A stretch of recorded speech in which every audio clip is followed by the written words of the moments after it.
Assalamualaikum warahmatullahi wabarakatuh. Perkenalkan, kami dari SMK ITB Nusantara Garut. Kami dari kelompok 6 ingin mempresentasikan sebuah judul, yaitu pemberian cuti pegawai. Perkenalkan, nama saya Muklis Jakia. Nama saya Indah Salsabila. Nama saya Muhammad Hussein Arasyid.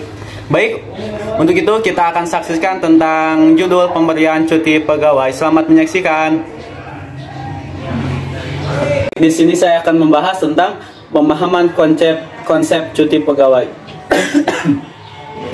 Cuti adalah keadaan tidak masuk kerja pegawai yang diizinkan dalam jangka waktu tertentu untuk menjamin kesegaran jasmani dan rohani serta untuk kepentingan pegawai, untuk membuat keseragaman di dalam mengatur cara pelaksanaan pemberian cuti sehingga tidak mengganggu proses manipulasi beban dan kinerja, dan mengatur besarnya atau lemahnya cuti disesuaikan dengan peraturan yang berlaku. Dalam pengajuan pengambilan cuti, seorang pegawai yang mengajukan cuti dapat menyesuaikan dengan keadaannya yang sesuai dengan jenis cuti. Meskipun pengambilan cuti sesuai dengan keadaan pegawai dan jenis cuti, waktu yang diberikan pengambilan cuti ini disesuaikan dengan keadaan seorang pegawai dan jenis cuti yang diambil. Di dalam pengajuan cuti harus ada pengaturan cuti pegawai, sehingga di dalam pemohon pengambil cuti ini tidak ada posisi yang dijabat oleh pegawai, sehingga dalam pelaksanaan tugas tidak terhambat karena diambil oleh pegawai lain. Mengingat bahwa dalam pengambilan cuti disesuaikan dengan keadaan pegawai. Seorang pegawai yang mengambil cuti dapat memanfaatkan waktu cuti beristirahat. Waktu istirahat ini sangat penting bagi pegawai karena menghindari kelelahan dan kebosanan saat bekerja. Kelelahan dan kebosanan dan mengganggu semangat dan kegairahan kerja, sehingga efektivitas dan efisiensi dalam tugas pelaksanaan tidak diharapkan. Kesalahan dan kebosanan dalam bekerja dapat disebabkan karena terlalu lama bekerja tanpa ada waktu istirahat. Oleh karena itu, setiap perusahaan harus dapat menentukan waktu istirahat yang tepat, di mana dengan memberikan waktu istirahat diharapkan akan tercapai produktivitas yang tinggi. Selain bekerja terlalu lama tanpa istirahat, kelelahan dan kebosanan juga dapat disebabkan karena adanya variasi pekerjaan yang terlalu rutin biasanya akan menimbulkan kebosanan. Kebosanan sebenarnya juga dapat menimbulkan kelelahan. Oleh karena itu, perlu diperhatikan kebutuhan pegawainya yang ada di lingkungan kerja. Kelelahan dapat dibedakan menjadi dua. Yang pertama itu kelelahan fisik dan kelelahan mental. Kelelahan fisik akan datang dari usaha fisik, dan kelelahan mental dapat disebabkan oleh kebosanan. Jadi ketika kita itu ingin cuti ataupun kita dapat mengambil cuti tersebut, maka kondisi kita itu harus ada dua, yaitu kelelahan fisik dan kelelahan mental. Fisik karena capek, mental karena bosan. Oke?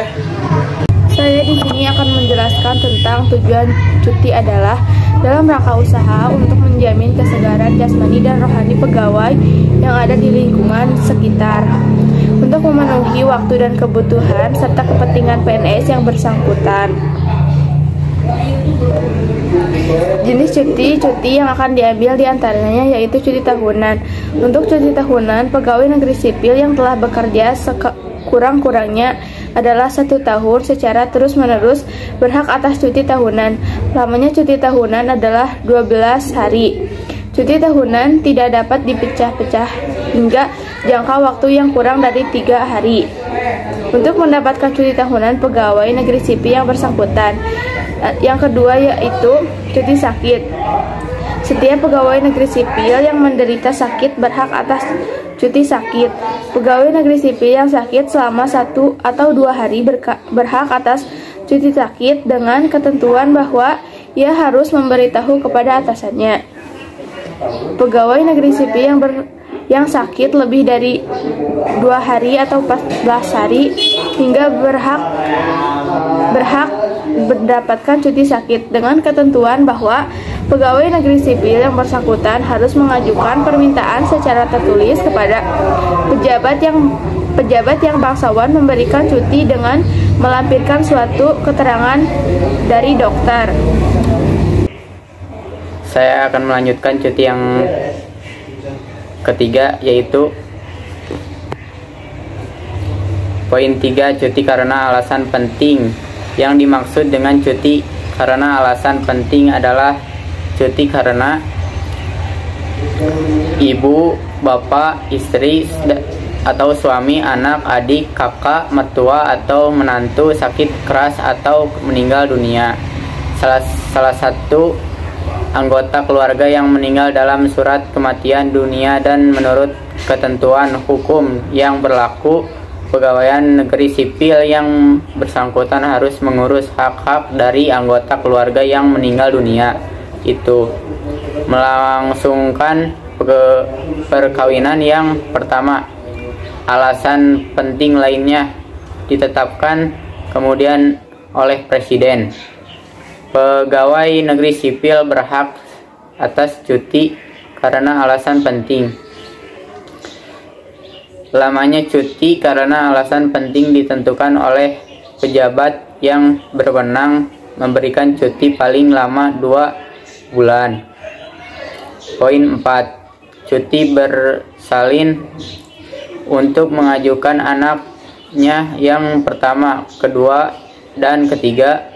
Pegawai negeri sipil wanita berhak atas cuti bersalin untuk bersalinan anaknya yang keempat, dan seterusnya. Kepada pegawai negeri sipil wanita diberikan cuti di luar tanggung negara. Lamanya cuti bersalin tersebut adalah 1 bulan sebelum dan 2 bulan sesudah persalinan. Untuk mendapatkan cuti bersalin, pegawai negeri sipil wanita yang bersangkutan mengajukan permintaan secara tertulis kepada pejabat yang penuhnya memberikan cuti bersalin diberikan secara tertulis oleh pejabat yang berwenang memberikan cuti.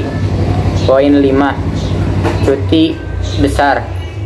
Pegawai negeri sipil yang telah bekerja sekurang-kurangnya 6 tahun secara terus-menerus berhak atas cuti besar yang lamanya 3 bulan. Pegawai negeri sipil yang menjalani cuti besar tidak berhak lagi atas cuti tahunnya dalam tahun yang bersangkutan. Cuti di luar tanggung negara. Poin ke-6. Cuti di luar tanggung negara. Telah bekerja kurang 5 tahun secara terus-menerus dan tidak pernah mengajukan hak cuti setahun dalam tentang waktu tersebut, dapat digunakan untuk bersalinan anak keempat. Sekian presentasi dari kami. Mohon maaf masih banyak kekurangan dan kesalahan. Saya Muklis Jakia. Saya Indah Sasabila. Saya Muhammad Hussein Arasid. Terima kasih banyak. Assalamualaikum warahmatullahi wabarakatuh.